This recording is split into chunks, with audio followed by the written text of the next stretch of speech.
Let's look at this video here. Should Catholics attend the new Mass, part 2 of 2 by the Society of St. Pius X, still up?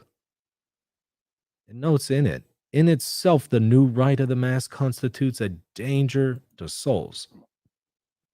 And according to the Society, it's best to just stay at home and pray the rosary if there are no SSPX chapels to attend. Let's take a look at that. I'm going to share my screen here, and we are going to watch just a short video here by the Society where they go over this. There we go. Note that the new Mass, even when said with piety and respect for the liturgical rules, is subject to reservations, since it is impregnated with the spirit of Protestantism. It bears within it a poison harmful to the faith, unquote. With the deficiencies in the rite itself, Archbishop Lefebvre also pointed out the danger to the faith coming from bad preaching and liturgical abuses. Now, in fairness to the SSPX, there are some SSPX priests who would have a different view than the one expressed here. But I'm bringing this up because this is a very prevalent view in the Society, and it's there in its official videos. So, and again, it's there in its founder. And as I've argued before, what's there in the roots will find its way to the branches. In itself, the rite of the new Mass does not clearly express the faith, precisely on the points of doctrine denied by the Protestant heresies. I challenge all of this, but please pay attention. Notice what they're saying here. Itself, therefore, this new rite of the Mass constitutes a danger to souls. It is a...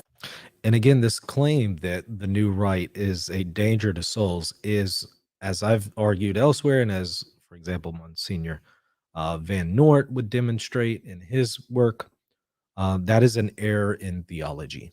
The manualists would have said this is out of bounds. That's a position that certainly cannot be adopted. The fact that this new liturgy has confused or destroyed the faith of millions of Catholics since the 1970s. Notice the post hoc ergo propter hoc argument here.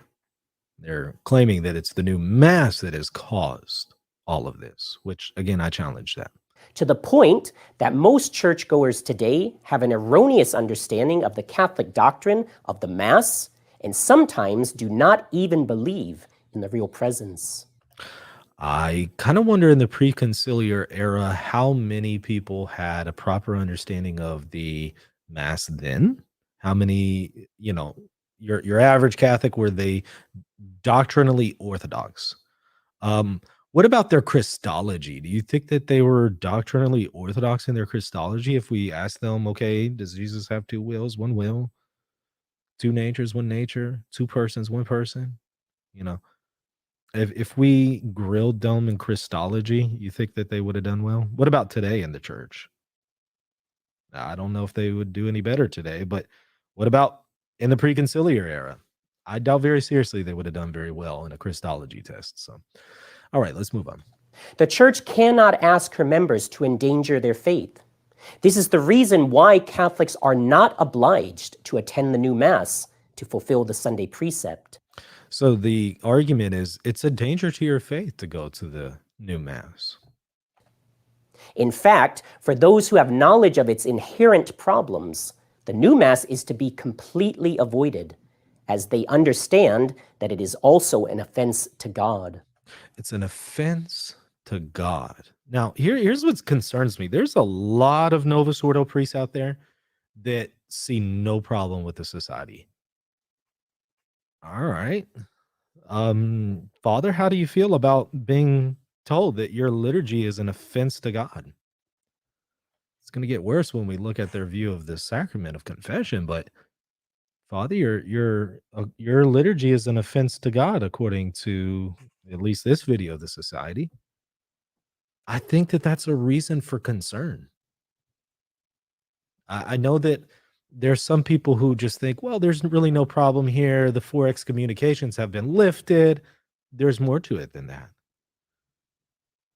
Well, I mean, they say the name of the Pope during the liturgy and the bishop during the liturgy. Yeah, that's wonderful.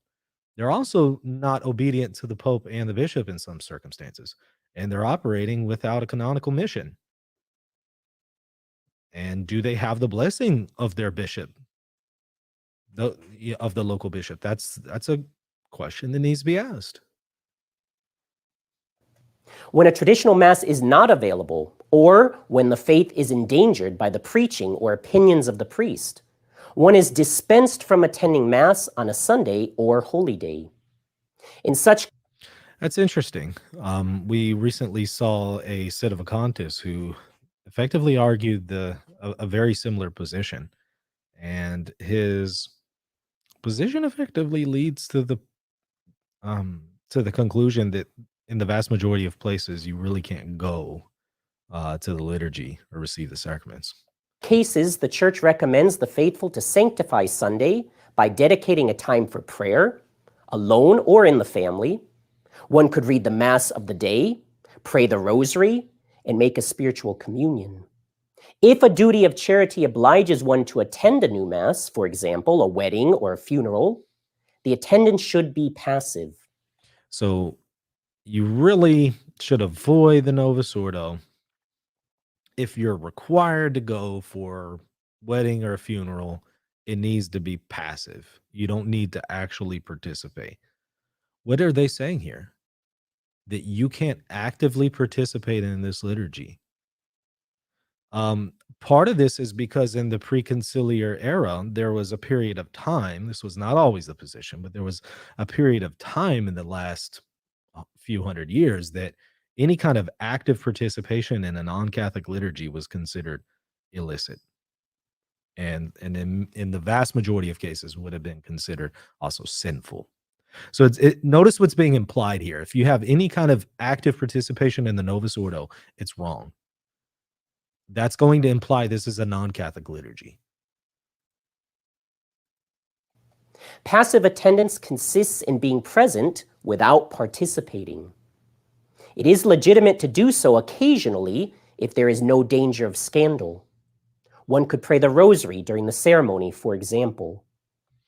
No danger of scandal. Why would it be? Why would there be a danger of scandal for attending a new Mass, even if it's properly celebrated? Because again, the whole context was this was all in the context of even when it's done properly, because they're saying in and of itself, it constitutes a danger to souls.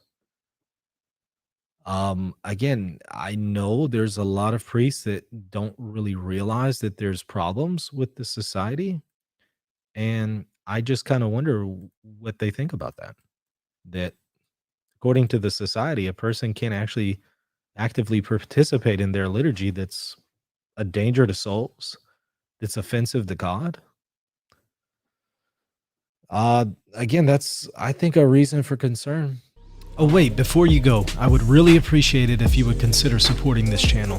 This is my primary means to provide for my family, and it also helps me to produce content like this video. If you would like to support me, become a patron by visiting patreon.com/reason and theology. You'll also get access to extra exclusive content when you become a patron. Lastly, hit that like button and the subscribe button, and be sure to leave a comment down below. God bless.